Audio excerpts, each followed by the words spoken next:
안녕하세요. 외신에서 직접 정리해서 전해드리는 10월 7일 시작하는 한 주의 세계경제 이슈 시간입니다. 지난주의 주요 키워드는 트럼프 탄핵, 트럼프의 민주당 대선 경쟁자인 조 바이든 아들 헌터 바이든에 대한 직무남용 문제가 지속적으로 제기됐고요.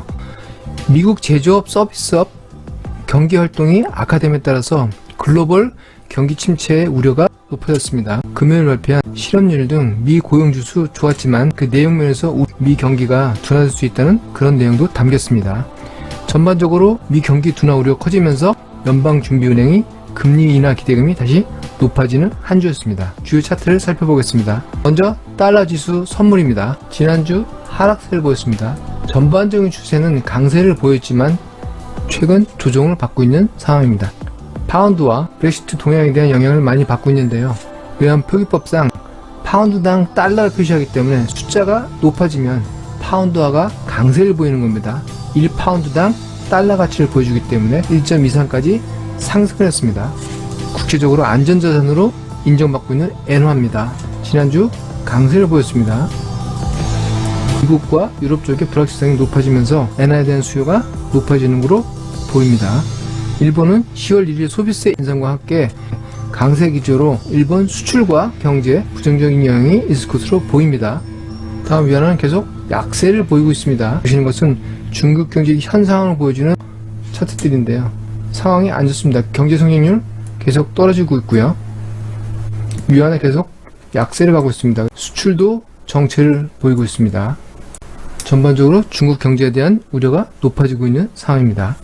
미국의 대표적인 종합 주가 지수인 S&P 500입니다.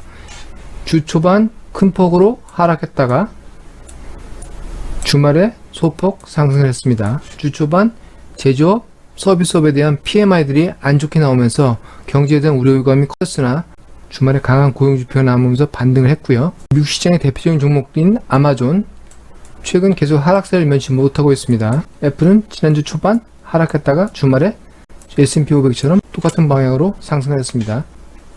미중 무역 분쟁의 대표적인 지수인 캐터필러도 주 초반 하락했다가 주말 상승했네요. 페이스북도 주 후반 상승했습니다. 상해 종합지수 최근 계속 하락세를 면치 못하고 있습니다. 일본 니케이 지수인데요. 10월 1일 소비세 인상 이후에 좀 하락했다가 횡보를 지금 보이고 있습니다. 소비세 인상의 영향이 있는 것으로 보입니다. 코스피도 최근 하락세를 보이고 있습니다. 미국 국채금리 동향입니다. 오른쪽이 한 주 전 금리 동향이고요. 좌측이 금주말 금리 동향입니다. 다음은 최근 금리 동향을 보여주는데요. 지난 주말에 비해서 금주말 하락해서 전반적으로 더 플랫해졌습니다. 2년물과 10년물 장단기 금리 차이는 단기 금리가 더 큰 폭으로 하면서 금리 차이는 더 커졌습니다. 국제금리는 전반적으로 미 경제 둔화에 대한 우려 때문에 하락세를 보인 것으로 보입니다. 국제유가 동향입니다. 서부 텍사스산 중진류 사우디 정유시설 폭격 이후에 큰 폭으로 상승했다가 하향 안정 중입니다. 여기에는 글로벌 경기 침체, 석유 수요 감소분도 반영이 되어 있다고 분석하고 있습니다. 안전자산 국제 금 선물에 대한 가격은 1,500달러 이상에서 계속 등락을 거듭하고 있습니다. 거래량도 상당히 높아진 것을 볼 수가 있습니다. 국제 불안 심리가 아직도 만연해 있다는 것이죠. 이상 지난주 동향을 살펴봤습니다. 금주의 주요 이슈입니다. 가장 중요한 이슈는 헤드라인에서 지적한 것처럼 13차 미중 무역 협상이 금주에 다시 시작됩니다. 현지 시간 기준으로 고위급 회담은 10일과 11일 이렇게 예정이 됐고요. 중국 측에는 류호 부총리, 미국 측에는 로버트 라이트하이저, 스티븐 무누신 장관급들이 되겠습니다. 고위급 회담 전에 양국이 의욕적으로 사전 차관급 회담을 엽니다. 중국에서는 하루는 상무부 차관, 그 다음날은 재무부 차관 이렇게 참석할 것으로 알려지고 있습니다. 한편 사우스차이나 모닝포스트는 금주 회담에 대한 분석으로 트럼프의 국내 입지가 흔들리면서 중국 측이 다소 좀 유리한 입장이라고 합니다. 그래서 양국 간에 스몰딜이 일어날 확률이 크고요.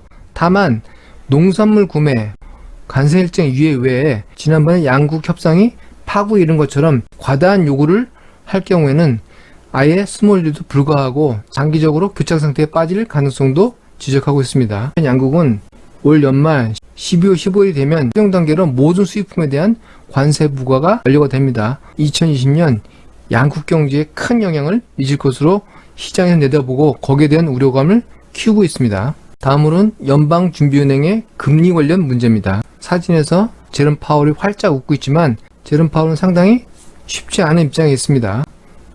미국 경제의 지표들이 굉장히 혼란을 보이고 있기 때문에 내부적으로 페드 의원들 간의 의견도 상충되고 있고, 트럼프 대통령이 페드 더 나아가선 제롬 파월 의장에 대한 비난을 계속 수위를 높여가고 있습니다. 모든 미중 무역 분쟁에 따른 미국 경제의 둔화 우려를 다 페드에다가 다 뒤집으려는 의도를 보이고 있기 때문입니다. 지난주에 금융시장은 미국 PMI 지수와 고용지표에 미중 무역 분쟁 악영향이 반영되면서 10월 연방준비은행의 통화정책회의에서 추가 금리 기대감을 키웠습니다. 보시는 것이 연방준비은행의 금리 변동 확률을 보여주는 페드 와치라는 것인데요. 10월 29일, 30일에 0.25% 추가 인하할 확률을 76%까지 시장에서 높이고 있습니다. 그럼에도 불구하고 지난 금요일 연준 의장 제롬 파월은 시장의 기대에 혼란스러운 메시지를 반복하고 있습니다. 미국 경제는 역풍을 맞고 있지만 잘 헤쳐나가고 있고 전체적으로 in a good place, 좋은 상황에 있다, 이런 얘기를 반복을 하고 있습니다. 시장의 기대대로 연방준비은행이 금리를 낮춰줄지 주목이 됩니다. 이런 가운데 다음 주에도 제롬 파월의 추가적인 연설이 있습니다. 거기에 또 주목을 해야 되고, 다음 주 중에 지난 9월 페드의 FOMC 의사록이 상세내용이 발표가 됩니다.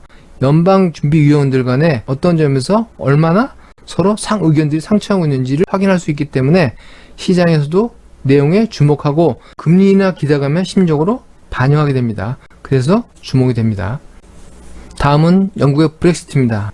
아주 2년 넘게 지겹게 끌고 가고 있는 이슈인데요. 보리스 존슨 총리는 계속 강력하게 저항하고 있습니다. 이런 가운데 EU가 영국 총리의 회담 제안을 거부했습니다.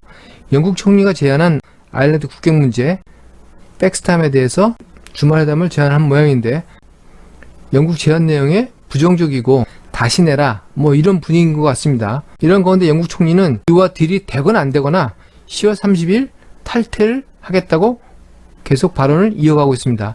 영국 의회는 10월 31일 딜이 이루어지지 않으면 영국 정부가 EU에 브렉시트 연기 제안을 하게끔 법안을 통과시켜서 정부가 여기 따라야 되는데요. 이 법안대로 영국 정부가 EU에 10월 30일 연기 제안을 했지만 정치권에서는 이는 형식적으로 법 위반을 우회하기 위해서 일단 내놓은 것이고, 실제로는 영국 총리가 EU가 이러한 연기 제안을 거부하는 방향으로 여러 가지 행동을 추진하고 있는 것으로 분석하고 있습니다. 10월 18, 19일, 10월 30일 영국의 브렉시트를 다룰 마지막 EU 정상회담이 열릴 예정인데, 그 전까지 영국 내에서도 치열한 정치 공방이 예상이 되면서 시장의 브렉시트에 대한 불확실성은 불씨를 살려나갈 것으로 보입니다. 다음으로 주목되는 것은 미국 대선 정치 상황입니다. 오른쪽에 보시는 사진이 조 바이든과 그 아들 헌터 바이든입니다. 이름이 독특해요. 헌터 바이든, 사냥꾼 바이든입니다. 현재 트럼프 대통령의 탄핵 문제가 이 부자들 문제로 시작됐죠. 우크라이나 대통령에게 경제 지원 조건으로 이 조 바이든 아들에 대한 조사를 부탁한 게 문제가 됐습니다. 근데 이번에는 트럼프가 중국에도 이 아들 헌터 바이든의 직권남용 문제, 아버지 이름을 팔아서 자기 비즈니스에 이익을 취했는지를 조사해달라고 공식적으로 얘기를 했습니다. 사우스차이나 모닝포스트 기사에는 중국계 은행이 15억 달러를 투자한 사모펀드에 헌터 바이든이 이사로 있고, 또 그 사모펀드에도 헌터 바이든도 42만 달러 정도를 투자했다고 합니다. 헌터 바이든이 IB 업계나 증권업계에서 활발하게 비즈니스를 하고 있는 모양입니다. 한편 트럼프의 탄핵이 진행되면서 금융시장에 어떻게 영향을 미칠까에 대한 여러 가지 분석이 나오고 있는데요. 클린턴 탄핵 때 S&P 500의 지수의 추이를 보면 영향을 받다가 만회를 하고 했습니다. 탄핵 자체로만은 길게 볼 때 큰 영향이 있을 거라고 보기는 어려운 것 같습니다.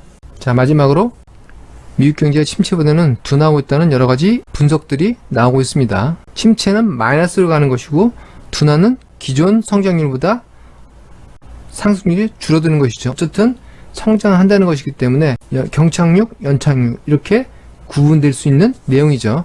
미국 경제가 경착륙이 아니고 침체보다는 연착륙을 할 수 있다는 그런 분석들이 나오고 있습니다. 이전에 산업활동 관련 PMI 지수는 제조업, 서비스업 모두 안 좋았습니다. 소매 판매 지표도 안 좋았고요. 그러나 금요일날 발표된 미 고용 지표는 헤드라인 지표로는 굉장히 좋았습니다. 9월 미국 실업률은 3.5%로 50년간 최저치를 갱신했습니다.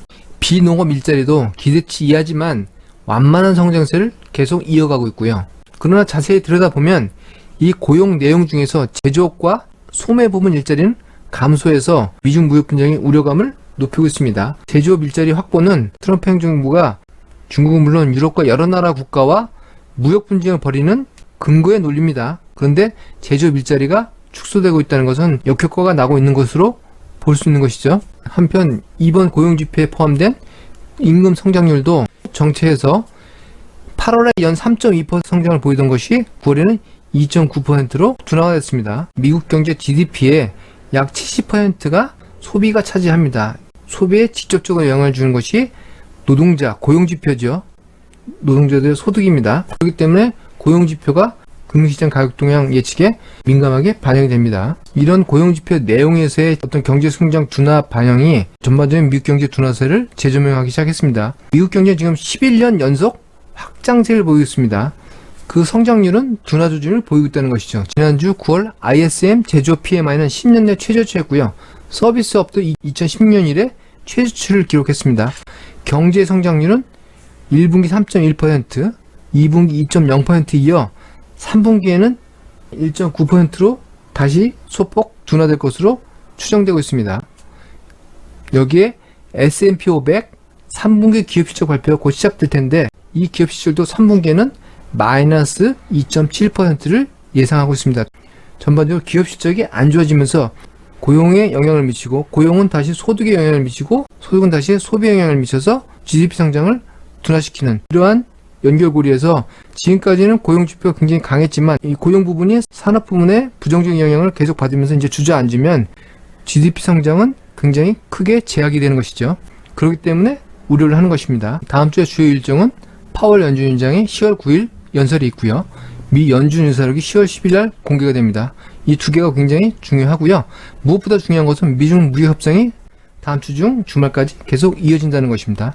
차관급 회담에서 틀어지지 않으면 고위급 회담 마지막 날 최종적인 결과가 나올 것으로 보이는데 그 결과에 전 세계가 주목을 하고 있습니다. 과연 어느 정도 협상이 이루어질 것인지 예측대로 수몰들이 나올 것인지 아니면 다시 돌아설 것인지 주목하셔야 됩니다. 다음 주 관심 있고는 GDP는 미국의 소비자 물가 정도입니다. 이상 지난주 동향과 금주 세경제 이슈를 모두 정리해드렸습니다. 행복한 한 주가 되시기 바라겠습니다. 감사합니다.